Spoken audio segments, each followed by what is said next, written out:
Hello friends, मैं doctor Shakti Singh एक बार फिर उपस्थित हूँ डॉक्टर शक्ति सिंह क्लासेस के द्वारा। आज मैं आपको दीनदयाल उपाध्याय गोरखपुर विश्वविद्यालय या किसी भी यूनिवर्सिटी के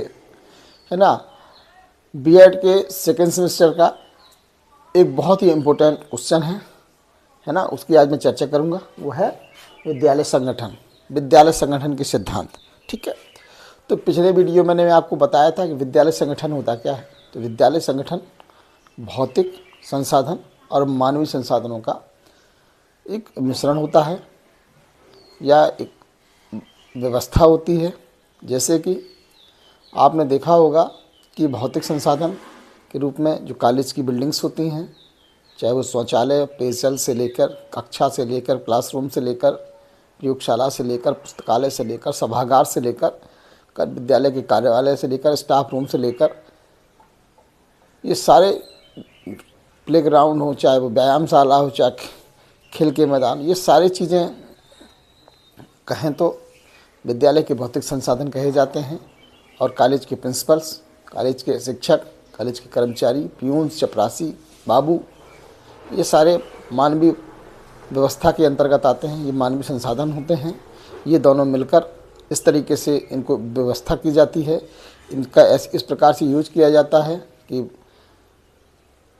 ऐसे यूज करके बच्चों का सर्वांगीण विकास हो, बच्चों का नैतिक विकास, बच्चों का सामाजिक विकास, बच्चों का सांस्कृतिक विकास, बच्चों का शारीरिक विकास, बच्चों का बौद्धिक विकास, बच्चों का मानसिक विकास, ओवरऑल कहें तो बच्चे का सर्वांगीण विकास किया जाता है। बच्चे की जो पर्सनालिटी होती है उसको भी डेवलप किया जाता है। तो आज हम लोग चर्चा करेंगे विद्यालय के वो कौन से सिद्धांत हैं जिनका प्रयोग करके, है ना, विद्यालय जो संगठन के सिद्धांत हैं वो ऐसे कौन से सिद्धांत हैं जिनके माध्यम से, है ना, जो विद्यालय के अधिकतम लक्ष्यों को प्राप्त किया जाए, है ना, बच्चों का सर्वांगीण विकास किया जाए और जो विद्यालय संगठन नाम की संस्था है वो अपने उद्देश्यों को पाने में सफल रहे।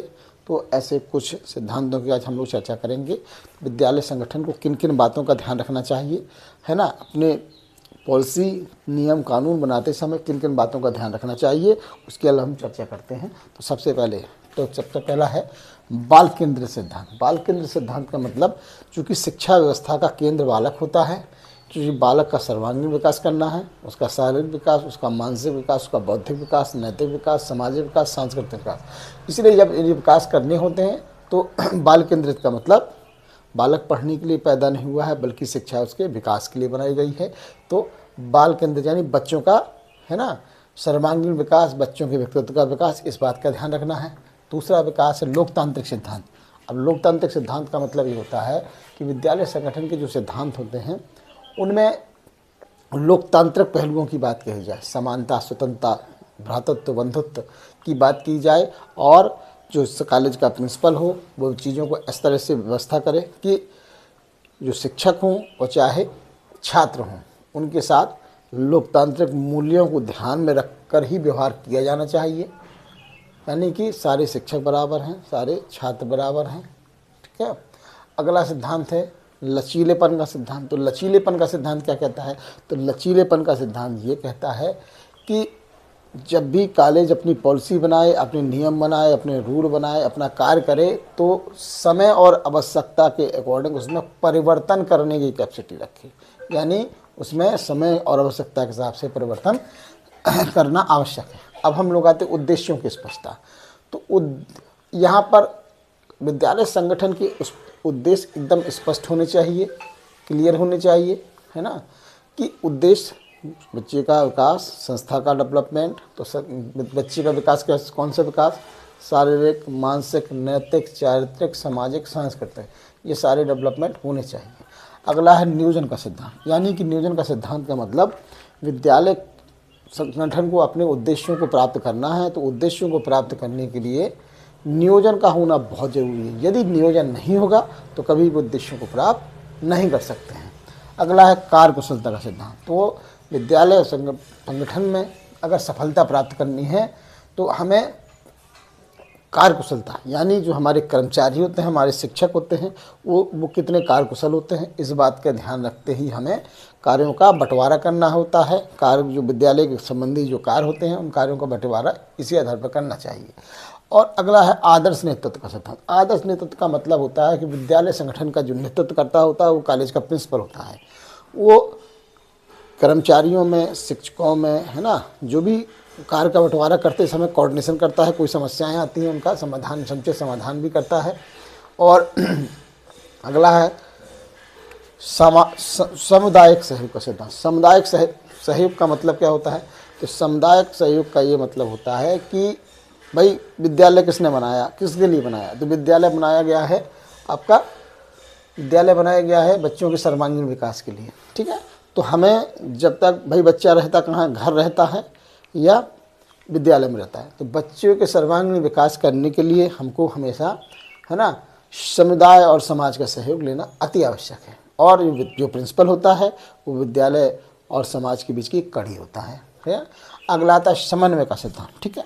तो विद्यालय संगठन में हमेशा समन्वय अपनाना चाहिए। समन्वय अपनाने का मतलब होता है कि प्रिंसिपल और कर्मचारियों और जो शिक्षक होते हैं उनके मध्य कार्यों का बंटवारा हो, तो समन्वय होना चाहिए। यानी विद्यालय के संसाधनों के मध्य इस तरीके से समन्वय हो कि बच्चों का सर्वांगीण विकास हो सके। अब हम लोग चर्चा करते हैं व्यावसायिक विकास का सिद्धांत। व्यावसायिक विकास का सिद्धांत, व्यावसायिक विकास किसका? तो व्यावसायिक विकास शिक्षकों का। भाई शिक्षकों को नए नए तरीकों से, नए नए शिक्षण विधियों से, नए नए नवाचारों से परिचित कराना होता है। जब वो नए नए विधियों से, नवाचारों से परिचित हो जाएगा तो क्या करेगा? जब वो परिचित हो जाएगा तभी वो है ना, उनका व्यवसाय विकास, उनका प्रमोशन है, उनका वेतन ग्रेड लगना है, वेतन वृद्धि होनी है, इन सब बातों का ध्यान रखना भी विद्यालय प्रबंधन की जिम्मेदारी होती है। तो इस सिद्धांत का भी प्रयोग करते हैं। अगला है समय सारणी का सिद्धांत, ठीक है।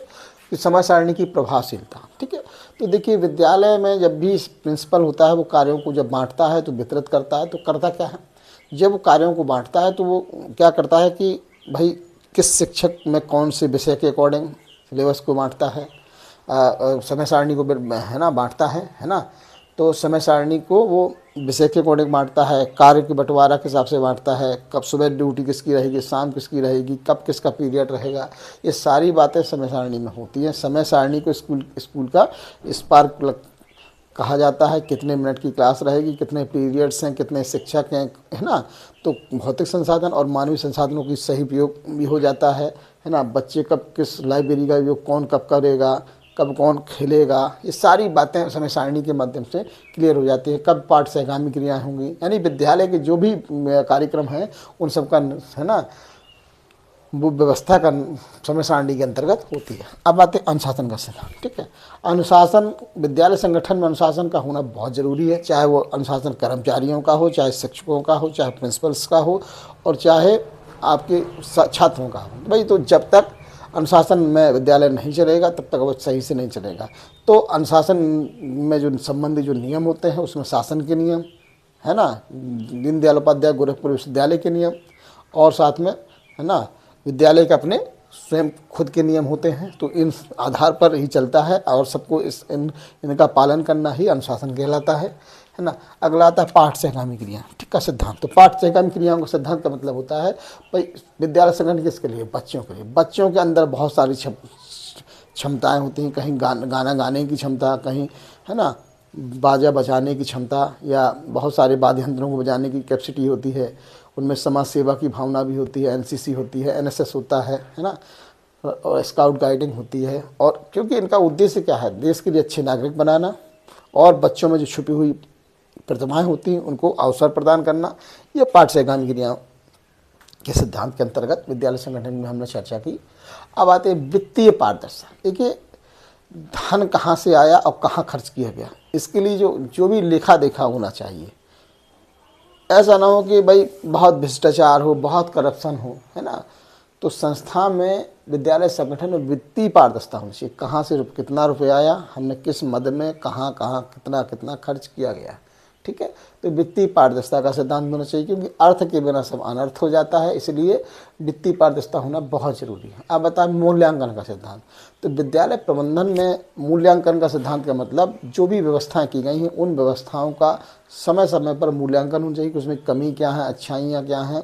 तो अच्छाइयाँ जारी रहनी चाहिए और बुरी क्रियाएं, जो समस्याएं हैं उन समस्याओं का समुचित समाधान करके, ऐसा मूल्यांकन करके, है ना, विद्यालय संगठन के अधिकतम उद्देश्यों को प्राप्त किया जा सकता है।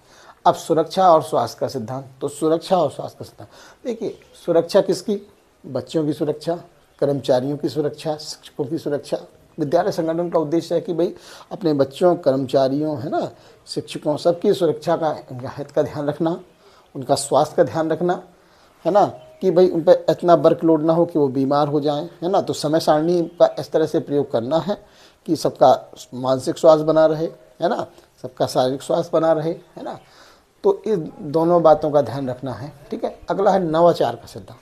नवाचार किसके लिए? तो नवाचार होता है शिक्षकों के लिए। अब नवाचार का सिद्धांत शिक्षकों के लिए कैसा है? भाई शिक्षकों को अब देश काल परिस्थिति के अकॉर्डिंग चीज़ें बदल रही हैं, नए नए तरीके आ रहे हैं, नए नए ICT आ रही, AI आ रही है ना, और तमाम तरह का यूट्यूब आ रहा है, गूगल क्लासरूम आ रहा है, नए नए चीज़ें आ रही हैं। अब तो नई जो तकनीक आ रही है, उन तकनीकों को भी अब शिक्षा में शिक्षक को ज़रूरत है उनका प्रयोग करे, है ना। तो इसे नवाचार हम कहते हैं, नए नए तरीके अपनाना शिक्षण प्रक्रिया में। अब आते व्यक्तिगत विभिन्नता का सिद्धांत। तो व्यक्तिगत विभिन्नता का सिद्धांत में हम लोग चर्चा करेंगे। तो व्यक्तिगत विभिन्नता का सिद्धांत, तो व्यक्तिगत विभिन्नता का सिद्धांत क्या कहता है? देखिए, व्यक्तिगत विभिन्नता का मतलब है कि संसार के दो बच्चे एक से नहीं होते हैं। जब वो एक से नहीं होते हैं तो वो ना तो बुद्धि से हैं एक से हैं, ना पर्सनालिटी से एक से हैं, ना अधिगम में एक से हैं। वो दो जुड़वा बच्चे भी एक से नहीं होते हैं। जब एक से नहीं हैं तो उनको एक समान शिक्षा कैसे दी जा सकती है? वैसे ही कर्मचारी होते हैं, वो भी अलग अलग होते हैं, उनमें भी व्यक्तिगत भिन्नता पाई जाती है। ऐसे शिक्षक होते हैं, उनमें भी व्यक्तिगत भिन्नता पाई जाती है। तो इस सिद्धांत का भी ध्यान रखना चाहिए कि जिसमें जैसी क्षमता हो, जैसी कैपेसिटी हो, उनको वैसे ही वर्क देना चाहिए। वैसे ही बच्चों को पढ़ाते समय भी इस बात का ध्यान रखना चाहिए विद्यालय संगठन को। व्यक्तिगत भिन्नता मतलब हर व्यक्ति अलग है, सब एक से नहीं है, इसलिए उनको एक से कार्य नहीं दे सकते हैं, इस बात का ध्यान रखना चाहिए। अगला है अभिलेख प्रबंधन का सिद्धांत। अभिलेख प्रबंधन का सिद्धांत कहता है कि अभिलेख प्रबंधन का मतलब क्या है? अभिलेख प्रबंधन का मतलब ये है कि विद्यालय में बहुत सारे रजिस्टर होते हैं, बहुत सारे अभिलेख होते हैं, चाहे छात्रों से संबंधित, शिक्षकों से संबंधित, कर्मचारियों से संबंधित, है ना। जो भी अभिलेख होते हैं, चाहे वो आपके, है ना, उपस्थिति पंजिका, चाहे बच्चों की हो, चाहे शिक्षकों की हो, चाहे चरित्र पंजिका हो, है ना, टीसी है ना, सर्टिफिकेट, TCC सर्टिफिकेट, एडमिशन आवेदन, परीक्षा संबंधी अभिलेख, रिजल्ट, मार्कशीट, डिग्री, है ना, के साथ साथ जो भी रिकॉर्ड होते हैं वो सारे रिकॉर्डों का भी, है ना, अभिलेख प्रबंधन होना चाहिए। अगला है नैतिकता और मूल्यों का समावेश का सिद्धांत। तो ठीक है, तो यानी कि विद्यालय प्रबंधन में हमेशा नैतिकता को पहली वरीयता देनी चाहिए, क्या सही है क्या गलत है। मूल्यों का मूल्य का मतलब भाई जब तक व्यक्ति में मूल्य नहीं होंगे, हम कोई पढ़ाई करें, कोई भी अध्ययन करें, यदि वो मूल्य नहीं होंगे और हमें कोई मूल्य प्राप्त नहीं होंगे तो हमारा पढ़ना लिखना बेकार होता है। तो विद्यालय संगठन क्या करता है? मूल्य। अब मूल्य है हमारे देश के मूल्य है, हमारा देश संवैधानिक देश है, तो संविधान के जो भी मूल्य हैं उन सब बातों का यहाँ पर ध्यान दिया जाता है, ठीक है। तो यहाँ पर मूल्यों का समावेश की चर्चा भी मैंने आपसे यहाँ पर की, है ना। तो मूल्यों का समावेश का सिद्धांत की चर्चा की कि भाई मूल्यों पर देना है तो स्वतंत्रता, समानता, भ्रातृत्व, बंधुत्व, है ना। तो ओवरऑल कहा जाए तो जितने भी ये मैंने आपको बताए हैं विद्यालय संगठन के सिद्धांत हैं, तो इन सिद्धांतों का प्रयोग करके, है ना, इनका यूज करके, है ना, हम संस्था के अधिकतम उद्देश्यों को प्राप्त कर सकते हैं। और संस्था के अधिकतम उद्देश्य जो होते हैं वो ओवरऑल कहें तो वो उद्देश्य का मतलब होता है बच्चों के सर्वांगीण विकास में। तो यानी ये सारे पहलू हैं, ये हेडिंग्स हैं, ये परीक्षा की दृष्टि से बड़ी उपयोगी हैं और आप इनको लिख लीजिए। ये हो सकता है कुछ सिद्धांत प्रबंधन के प्रशासन में चले जाएं, प्रशासन के प्रबंधन में आ जाएं, ठीक है। तो ये जो सिद्धांत हैं, ये सब सिद्धांतों का प्रयोग करते हैं हम लोग, है ना। और इन सब सिद्धांतों का यूज करके हम अपनी संस्था को सफल बनाते हैं, विद्यालय संगठन को प्रभावशाली बनाते हैं, प्रभावशाली तरीके से हम काम करते हैं, ठीक है। तो आप लोगों ने मुझे सुना, उसके लिए आप लोगों का बहुत बहुत धन्यवाद। आप, है ना, परीक्षा से संबंधित विद्यालय संगठन के सिद्धांत की जो हेडिंग यूनिट से याद कर लीजिए, मैंने आपको बहुत अच्छे से बताए हैं। आप इनको नोट डाउन कर लीजिए अपने रजिस्टर में और इनको अपने हेडिंग के रूप में परीक्षा में ज़रूर लिखिएगा, आपको बहुत अच्छे नंबर आएंगे, है ना। तो आप लोग मुझसे जुड़े रहिए। मैं डॉक्टर शक्ति सिंह क्लासेस के थ्रू मेरी चैनल को लाइक करिए, सब्सक्राइब करिए, अपने मित्रों तक पहुँचाइए। आप लोगों ने मुझे सुना, उसके लिए आप लोगों का बहुत बहुत धन्यवाद।